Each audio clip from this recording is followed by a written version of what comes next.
ఒక వ్యక్తి బ్రతకడానికి పెద్దగా ఖర్చు ఉండదు. కానీ ఎప్పుడైతే ఎదుటివారిలా బ్రతకాలి అనుకుంటాడో అప్పుడే ఖర్చవుతుంది. చెవిలో పడేది అంతా నిజం కాదు. కంట్లో పడేది అబద్ధం కాదు. ఎవరైతే ఎదుటివారి నాశనాన్ని కోరుకుంటారో వారికి కూడా అటువంటి నాశనమే జరుగుతుంది. అందుకే ఒకరికి మంచి చెయ్యాలన్న ఆలోచన కలిగి ఉండాలి. సంపాదన లేనివాడిని చూసి తల్లి కోపంతో ఉంటుంది.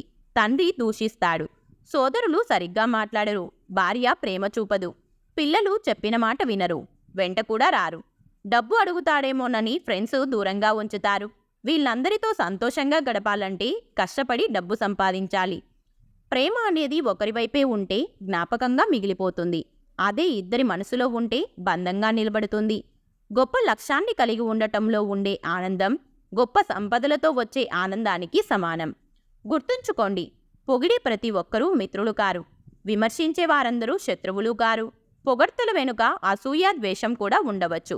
విమర్శ వెనుక ప్రేమ, ఆప్యాయతలు కూడా ఉండవచ్చు. మీరు లైఫ్లో గొప్ప స్థాయికి ఎదిగేంత వరకు చెవులను మూసుకోండి. ఎదిగిన తర్వాత నోటిని మూసుకోండి. మనసుకి నచ్చినప్పుడు ఒకలా, నచ్చనప్పుడు మరోలా ఉండేవారికి అనుబంధం గురించి తెలియదు.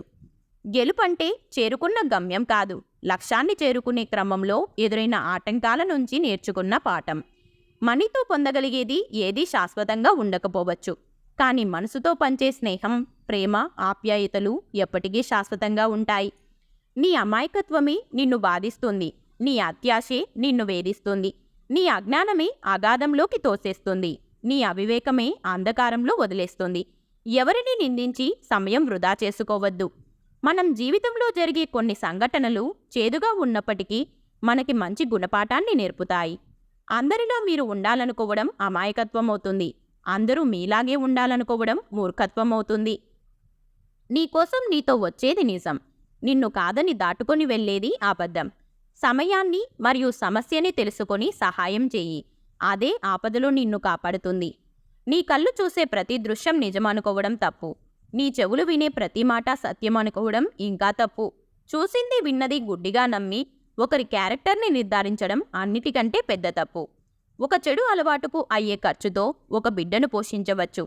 భార్యాభర్తల మధ్య ప్రేమ తగ్గినప్పుడు తప్పులు ఎక్కువగా కనబడతాయి.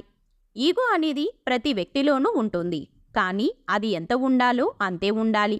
అంతకు మించిదే అది అనకొండలా నిన్నే మింగేస్తుంది. మీ భయాలను ఎవరితోనూ చెప్పకండి. మీలోనే దాచుకోండి. మీ ధైర్యాన్ని మాత్రం నలుగురికి చెప్పి అందరితోనూ పంచుకోండి.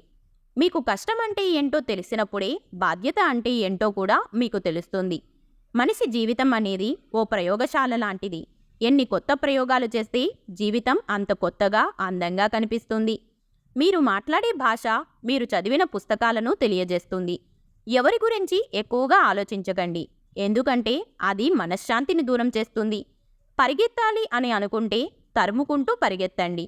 నిలబడాలి అని అనుకుంటే ఎదురించి నిలబడండి. కొంతమంది అవసరాలు మారినప్పుడు నీతో మాట్లాడే విధానం కూడా మారుతుంది. నలుగురు ఏమనుకుంటారో అన్న భావనతో బ్రతకకండి. ఉన్న 4 రోజులైనా మీకు నచ్చినట్లు బ్రతకండి. కాపురం గుట్టుగా సాగాలంటే రాజీ పడడం కూడా నేర్చుకోవాలి. మనసు లేని కాపురంలో మానసిక వ్యధ తప్పదు. నోటిలో నాలుకకు ఒక ఎముక లేకపోయినప్పటికీ అది మనిషి శరీరంలో ఎముకలన్నీ విరిగిపోయేలా మాటలతో బాధపెట్టగలదు. ఏమీ లేనట్టు అన్నీ పోయినట్టు ఎప్పుడూ ఉండకండి. ఏమీ లేకున్నా అన్నీ ఉన్నట్టు ఉండటం మొదలెట్టండి. అప్పుడే అన్నీ రావడం మొదలెడతాయి. బాధ విలువ ఆ బాధ మోసేవాడికే తెలుస్తుంది. చూసేవాడికి కేవలం కనపడుతుంది అంతే. సరైన తండ్రి, సరైన భర్త దొరకని ప్రతి అమ్మాయి కూడా అనాథే అవుతుంది. కారణాలు లేకుండా వచ్చే కోపాలు, మనసును తాకే మాటలు ఒక మనిషిని చాలా బాధ పెడతాయి.